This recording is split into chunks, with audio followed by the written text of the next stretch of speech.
waliwo ekirala kye baatugambanga nti kafulu yali takeerebwa muntu yenna kabe mukazi oba musajja.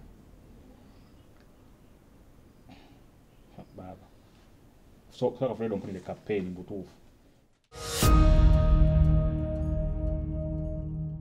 Yegwira ku kkubo lubiri lwe luli mmengo lutudde n'anywesebwa ennazi ng'omwenge gwe guli mmengo gutudde yeeriira maluma ng'embuzi ze ziri mmengo zitudde n'ayambala enkutu ng'engoye ze ziri mmengo ziboobye.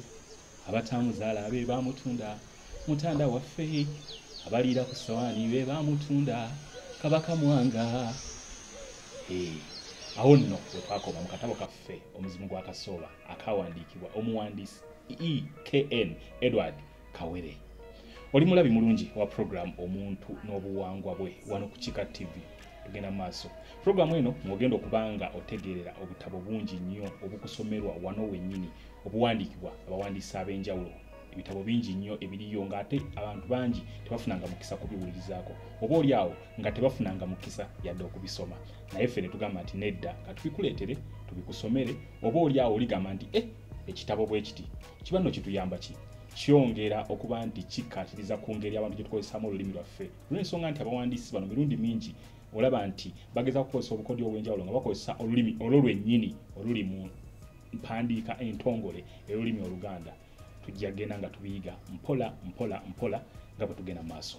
Tuli mu ssuula ya 2. Kino nno kye kitundu kyaffe era ekyokubiri eky'akatabo kano. Essuula ey'okubiri eyitibwa nti Ssekiwuka Kitaluma. Bwe twakoma nga maama wa mukwano gwaffe ono Eddie agenda mu maaso n'okubanga abayimbira obuyimba obw'enjawulo bwe babanga batudde ku kyoto oba wonna we yabanga abafumbiikiriza naga nti abange tutuuleko wano n'abasomera n'abagerera obugero n'abayimbiramu ku buyimba obw'enjawulo n'ebintu ebiringa ebyo. Ako ke kamu ku buyimba bwe twakomako. Tugenda maaso n'akatabo kano. Kola ekintu kimu, tuula, kalira, wuliriza. Wendi Kasule Robert okubanga buli kimu nkikutuusaako. Kanyokule ndolo amazzi katini nnyo nkomewo.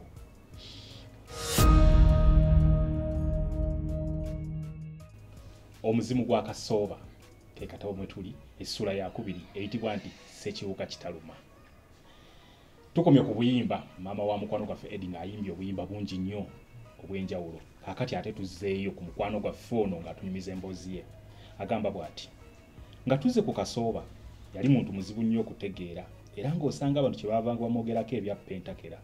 Lumu maama baali balojja n'omukyalo omugenyi ne balengera Kasooba. Omugenyi kwe kubuuza maama nti mbu wamma oyo omusajja alina eribindi limitwe 3 lyafuuweta buli nkya ng'ayolekeza erudda n'erudda ng'ataddemu eddagala erya kizuuzi n'ery'okuwugula n'ery'okutamba ku ntumwa oba ebyokola. Ko maama nti leero nno omukazi wattu nkuddemu ntya ly'eribindi lyennyini nze siryetegerezanga wabula nange mulengera ng'afuuwa omukka okuva mu kintu ekiringa emmindi kyatunuza eno n'eri. Mpulira bagamba nti awo aba afuuwa zizinga n'omufuuyiro nti amusanga awo ng'abutaabutana agamba oyo yenna gwe yabanga agenza okuketta. Jjukira Kasooba waffe gwe twogerako yali mukessi. Bw'atyo yafuuyiranga omuntu oyo eribindi eryo n'amusanga awo wennyini wamusuubira okubeera ng'ali mu kubutaabutana. Ddala mukwano gwaffe oyo yalina ebyama bingi ebyatulema okutaggulula ng'ekimu ku byo y'engeri gye yeesebululangamu ng'ava awaka ne tutamulaba. Enfunda nnyingi twazindukanga ne tusitama ku kifugi oba mu luggya n'omulombe ne gutuggwerako nga tutunudde enkalirira eyalagirira omusota tulabe nga bwe yeemulula naye kyatubuukangako. Bwe twakowanga okukonkomala ne tugenda tulabe obanga akyaliyo. Awo nga mukazi watutegeeza nga bwe yagenze edda ku makya mu kiseera ffe bwe twabeereranga tusiteme tumulabe. Eno ye Kasooba. Olwo ng'atubuuza nti mwe temwamulabye ng'ate yabawuubiddeko n'okubawuubira ku mukono oba yalina luwugula oba yalina luwunika nnabakyoyo simanyi wabula nga kw'okumulaba mu butuufu tetwamulabanga.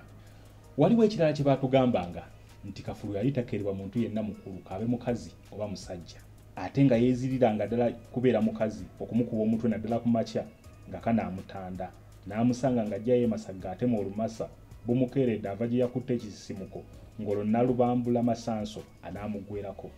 Wabula ekinneewuunyisa ffe bwe twamukeeranga nga tatuboggolera oba okutugambako ekintu kyonna yasekerezanga busekereza.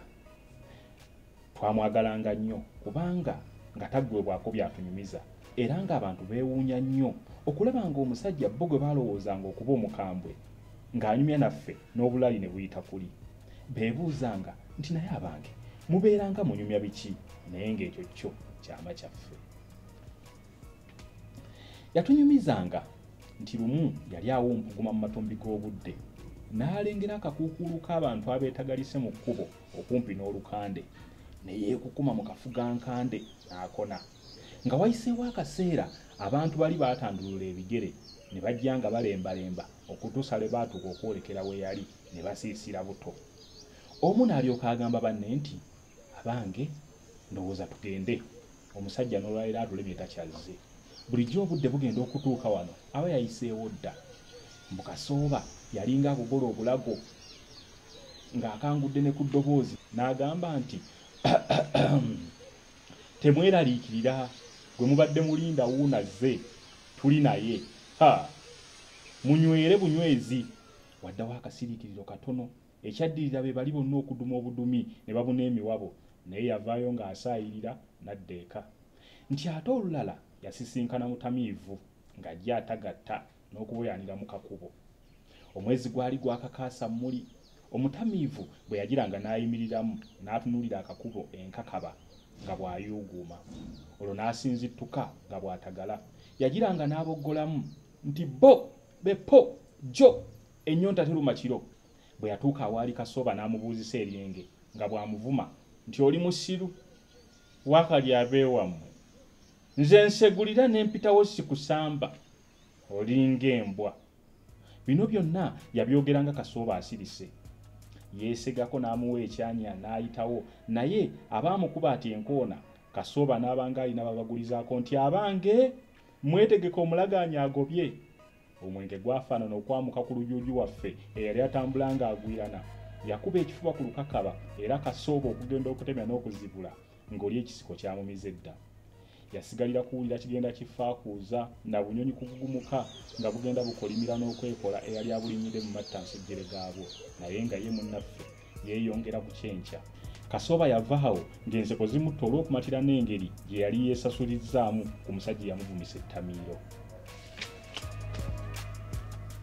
Bwe mwatuulangaawo ne Kasooba ng'akumalako n'ebyewungula anti nga tanyumyawe n'ennyambwa ng'olwaluyo olwo ng'agenda yeekukuma eyo ku ttale.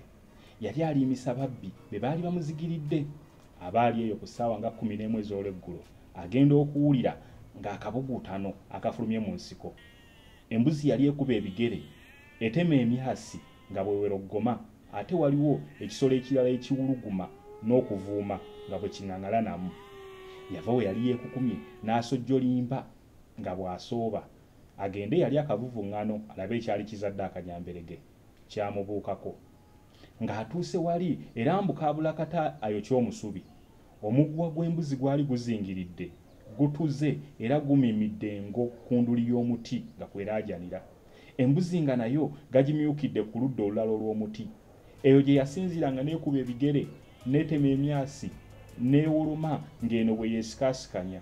Buli lwe yeesikaasikanyanga ng'omuguwa gwongera kumyumyula nsolo olwo nayo n'eŋŋaŋala. Kasooba talina kintu kyonna mu ngalo okuggyako embooko ye Nalubambula etamuvanga mu nkwawa. Bw'atyo kye yava asalawo okutakiza nduulu embalangufu etaaleka muntu yenna ku kyalo. Nze kwe kumubuuza nti taata anti nno bwetyo bwe twamuyitanga. Lwaki ensolo eyo tewagikubisa Nalubambula abantu gwe batya obwenkanidde awo? Yanziramu nga bw'aseka nti wulira n'akalenzi kano gwe ng'ogiyitambwa. Engo mwana wange si nsolo ya lusaago era nga yakuvulumulidde eriiso lyayo bw'otaba musajja nnyo weekanga n'empala ekutobyeko. Kasooba addamu mukwano gwaffe Eddie bwe yali amunyumiza emboozi ku ngo yali asinkanye ku ttale. Naye Kasooba nayongerako n'okumubuuza obanga babbi be yali agoojjedde teyandibakutte singa be baali bazze. Wano yakangula ne ku ddoboozi n'addamu nti nze ne bwe bandibadde 10 bonna nandibakutte era nandibalizze ku mpingu. Omanyi nze sizanyisa mumenyi w'amateeka naye ngo mwana wange ava ku ngo engo tetembeka okugitambala obwomu mpozi ngo y'amagombe. Nali nkyayongera okumubuuza nankwata nabyo amavumbavumba nti nsooke ndeke amale okutumiza byonna ate ndyoke mubuuze. Yeeyongera nti enlulu gye yatakiza katerete ab'olubungu n'ab'ekibungu buli omu ku badduukirize yajja n'ekiyagukizangako engalo, ab'ebiso, ab'amafumu, ab'embazzi, ab'amayinja, ab'ebikittiriri na buli omu kye yasobola okukwatako. N'akataayi tekaasala lujja ng'ensolo baalikazizza dda era ng'oluli awo lukirako olwali ku njovu ekavumba. Olwasirisa ne mubuuza nti taata, gwe ngo wagikubisa nno nalubambulawo ko ye nti wa mwana wange siikulimbire bwereere nze n'okusembera saasembera nayo gwe ngo giyita yakuzanyisa konze nti naye taata embuzi yasobola etya okutuggira ensolo eyo ku muti. Yasiriikiriramu ng'alinga alowooza n'oluvannyuma n'agamba nti naye yali takyabijjukira bulungi nti wabula yalinga alaba bazingulula omuguwa okuva ku mbuzi era ng'edduse. Yagamba nti osanga embuzi bwe yalyanga omuddo nga bwe yeetoolola omuti na bwe kityo omuguwa olw'okuba olukoloddoli ne gwezingamu amakkata omwasigalanga emyagaanya nti nno omwo engomwe yasitama embuzi bwe yeekanga n'ewamattuka edduke omuguwa kwe kwewulutula ne gukaliga ensolo ku muti. N'amaliriza nti ye mbadde embuzi yali alubaale.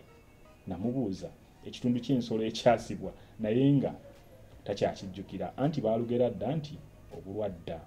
Konze abadduukirize tebaakubuuza kye wali okola obwannamunigina eyo ku nsiko ko ye tebambuuza naye era ne bwe bandimbuuzizza nandibagambye nti mbadde nneeyamba naye ng'ebyokumbuuza ani abissaako omwoyo mu kiseera ekyo.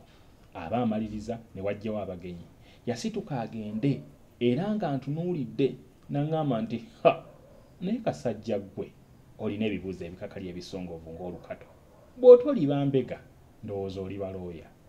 Bwe yaggwera mu nju n'abagenyi be naffe ne tuva ku kisiki ekyali wansi w'omuti omuwo ogwali ku mabbali g'oluggya we twatuulanga nga tunyumyamu ne Kasooba. Y'essuula ey'okubiri ey'akatabo kaffe omuzimu gwa Kasooba akawandiikibwa omuwandiisi Edward E.K.N. Kawere. Essuula eddako ebeera ya kusatu. Kola ekintu kimu gwe wenna yagala ebintu ebifaananako bwe biti teweerabira eno bagiyita Chikat TV. Genda ku YouTube gendako tuukako noonya ekigambo Chikat subscribinga nyiga n'akade buli lwe tunaabanga tutaddeyo ekintu kyonna olwo kijja kubanga kituuka butereevu ku simu yo ng'olabaka notification nti ta Chikat TV erina kyetaddeyo olwo ng'ojja. Si butabo bwokka tulina ebintu bingi nnyo bye tukuteera wano. Gwe manya kimu nti nga bwe waalirabye TV ng'erina weeri ffe twagikwata ne tugikuteera wano wennyini mu kibatu kyo kye tuba tugamba nti Chikat TV mu kibatu kyo.